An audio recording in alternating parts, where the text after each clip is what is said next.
Already হয়তো আপনারা শুনেছেন যে ওনার কিমোথেরাপি আর রেডিয়েশনের যেই চিকিৎসার যে পোর্শনগুলো ছিল ওগুলো শেষ হইছে। সো একটা তো ব্রেনে অপারেশন হইছে। ওটার পরে টিউমার কিছুটা বের করার পর ৬ সপ্তাহ রেডিয়েশন চলছে। তারপর একটানা ৭ মাস কিমোথেরাপি চলছে। তো টিউমারটি কি অনেকটুকুই ছোট হয়ে আসছে। এখন ডাক্তারও খুব আশাবাদী।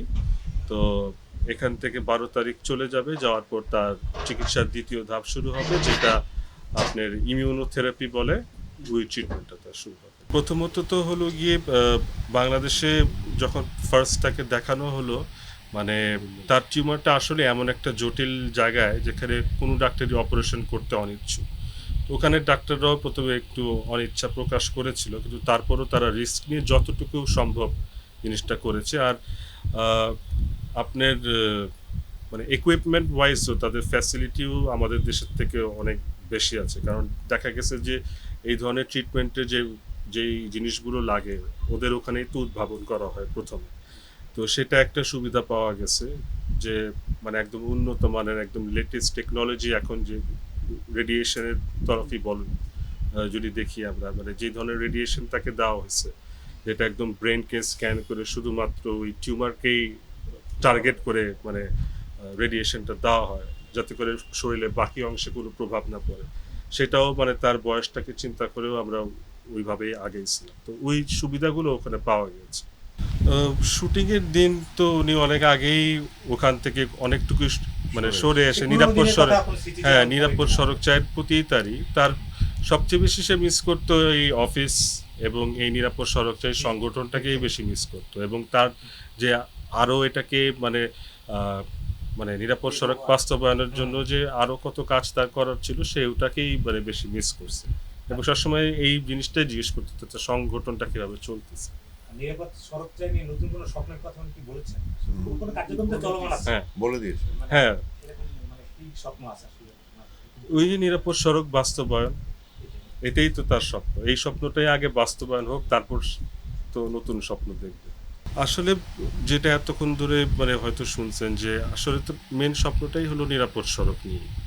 তো যখন আপু প্রথম অসুস্থ হওয়ার পর যখন ট্রিটমেন্টের জন্য গেল, মানে সংগঠনটা আমাদেরই মধ্যে মানে আমাদেরকেই মানে বলতে গেলে এই দায়িত্বটুকু উনি বুঝিয়ে দিয়ে গেছে। আপাতত তো আমি নিরাপদ সড়কের ভারপ্রাপ্ত চেয়ারম্যানের মানে রোলটা আদায় করে যাচ্ছি। তো ওইটাই আব্বু মনে করেন সবসময় তার পাশে রেখেছে ছোটবেলা থেকে। এই যে ৫ বছর বয়স থেকে আব্বুর পাশ থেকে এই আন্দোলনের সাথে জড়িত।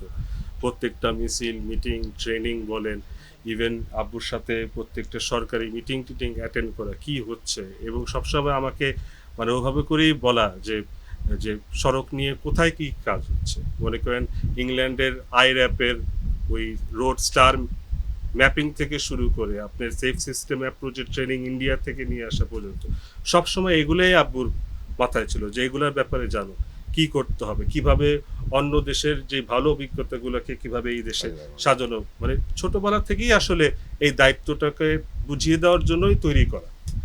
এবং আমাদের সংগঠনের সবাইকেই মানে ওভাবে করেই দায়িত্বটাকে বুঝিয়ে দেওয়া, সবসময় সবাইকে পাশে নিয়ে প্ল্যানিং করেই আগানো হয়েছে। তো সেটাই সবসময় মাথায় ছিল যে সে না থাকলেও যেন আমরা যারা এখানে আছি আমরা যেন সেই স্বপ্নটাকে পূরণ করার জন্য এগিয়ে নিয়ে যেতে পারি। বাংলাদেশের আসলে মনে করেন অন্য দেশেও কিন্তু আপনার অ্যাক্সিডেন্ট হয়, হ্যাঁ, যেটাকে ওরা এখন রোড ক্র্যাশ বলে। তো সেই অ্যাক্সিডেন্টগুলোর কারণ আর আমাদের দেশের যে কারণ এগুলো কিন্তু মনে করেন একটু ভিন্ন।